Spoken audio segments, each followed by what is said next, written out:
Say goodbye to hip bursitis pain with this simple technique to use at home today.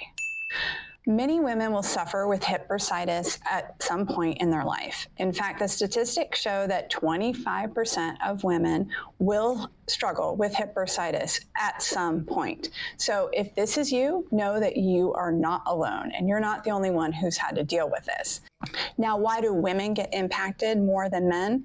Well, it's a simple matter of anatomy. Our hips tend to be wider than our knees, whereas men tend to have hips that are narrower and are more in line with their knees. So when your hips are wider than your knees, it puts more stress on the outside of your hip, which is right where that bursa is that gets inflamed.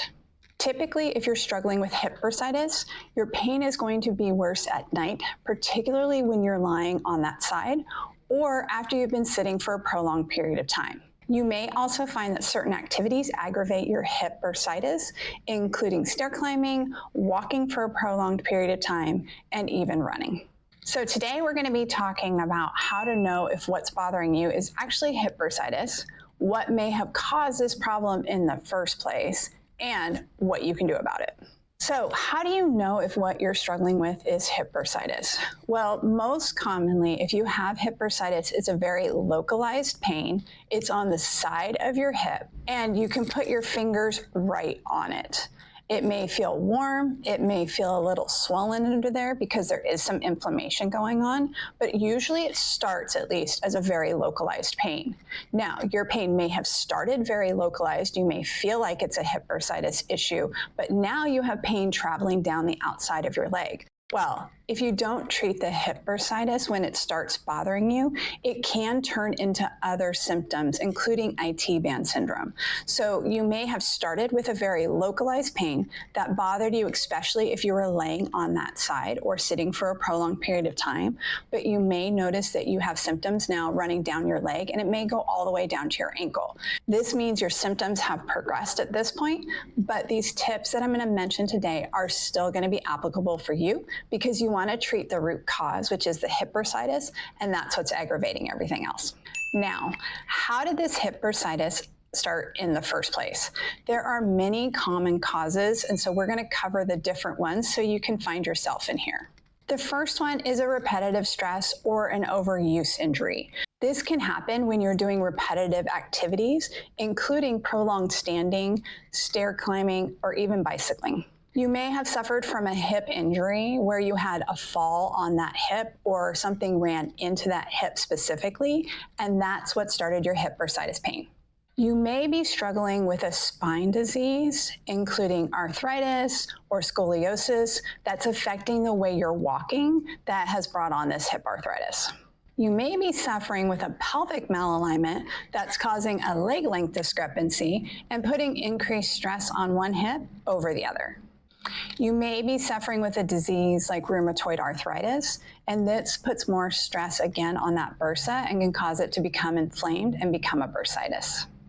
You may have had a previous surgery in this area, and maybe you're getting some issues from the scar tissue or the muscles aren't working correctly in that area, which again has put increased stress on that hip. You may be suffering with bone spurs or calcium deposits, which are putting increased stress on the tendon that goes over the bursa, thereby causing a hip bursitis issue. What all of these things have in common is that something is putting too much stress on your hip muscles, which is causing an inflammation of the bursa that's underneath. You see, the bursa is a fluid-filled sac that is meant to ease the tension in between the muscles and the bone. So when the muscles are really tight, the bursa gets compressed, which can cause it to become inflamed. So in order to treat it, you want to get to the root of what is causing this hip bursitis in the first place and why there's too much stress on the bursa, so you know why it got inflamed, so you know what to do about it in the long term to keep it from coming back. We'll give you some tips today that will help to ease the symptoms, but really you want to get to the root of the issue to understand how it started in the first place. All right, so you figured out that you do have hip bursitis and you know what started it in the first place. Then the first thing you want to do for your at-home treatment is some activity modification. Now, this does not mean you need to rest and go sit on the couch necessarily, but once you've figured out the activity that caused this in the first place, you do want to modify it. So let's say you're climbing upstairs regularly. Maybe you need to do that as part of your job, or maybe it's just required with your day-to-day activities. You may need to change how you walk up and down stairs. So instead of walking up forward, you may have to walk up sideways for a while until that bursitis calms down.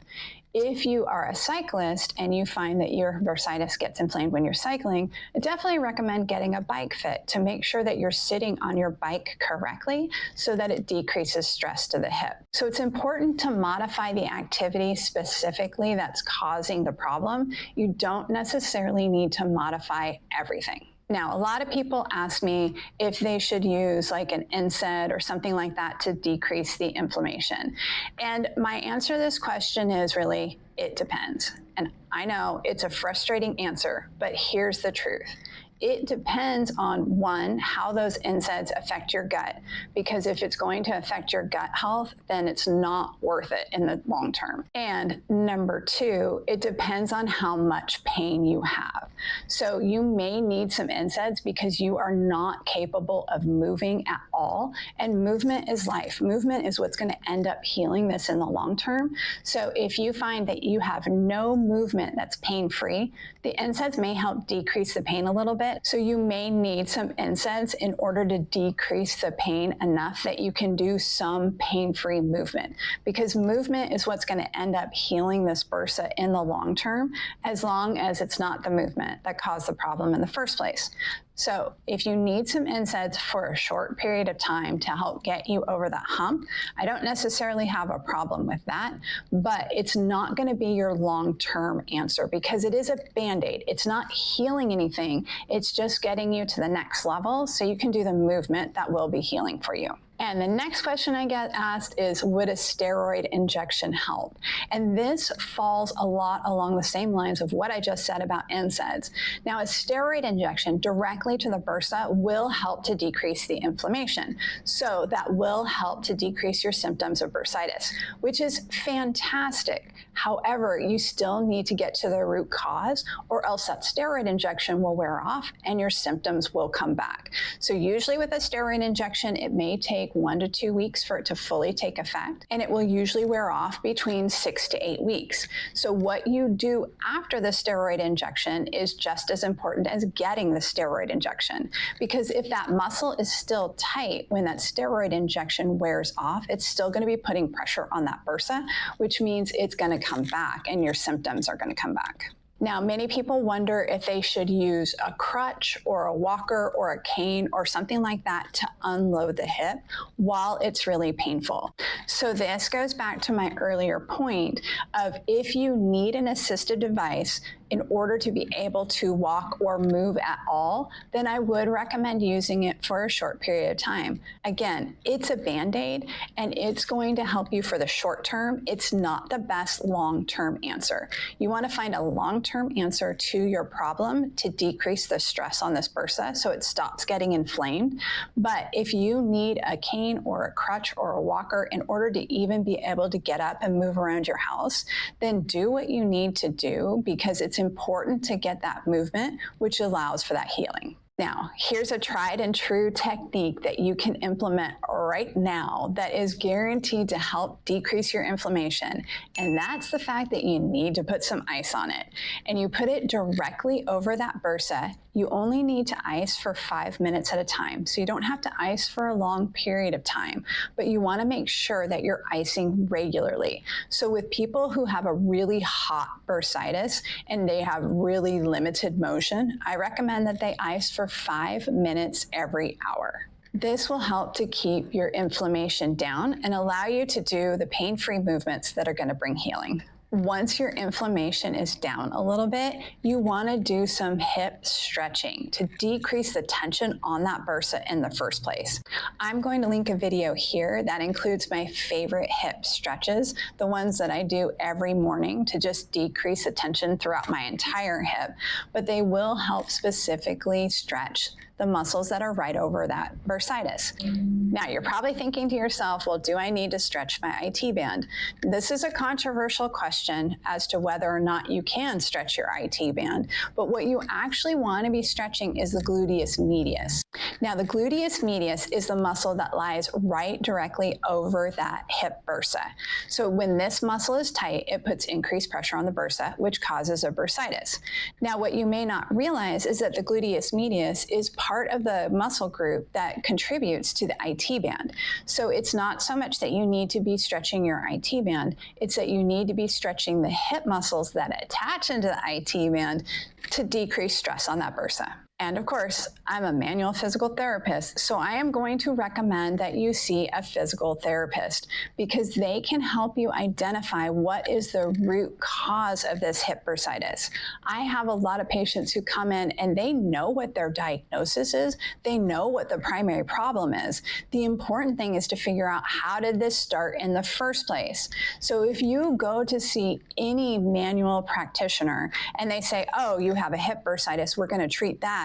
Well, that's only part of the story. Yes, it's great to get your hip bursitis decreased. However, what caused it in the first place? Because if you don't treat that root cause, it's just going to come back. So if you are struggling with tenderness right over your hip and you have difficulty with prolonged sitting, stair climbing, or laying on that side, most likely you have a hip bursitis issue. What you want to do is, one, figure out the root cause so you can keep it from coming back. But two, to decrease the pain initially, I highly recommend using some ice, doing as much activity as you can pain-free, as well as modifying those activities that are aggravating your hip bursa. Now it's over to you. What questions do you have about hip bursitis? And I would love to make a video for you. If you found this video helpful, please boop that like button because that always helps the algorithm, and don't forget to subscribe.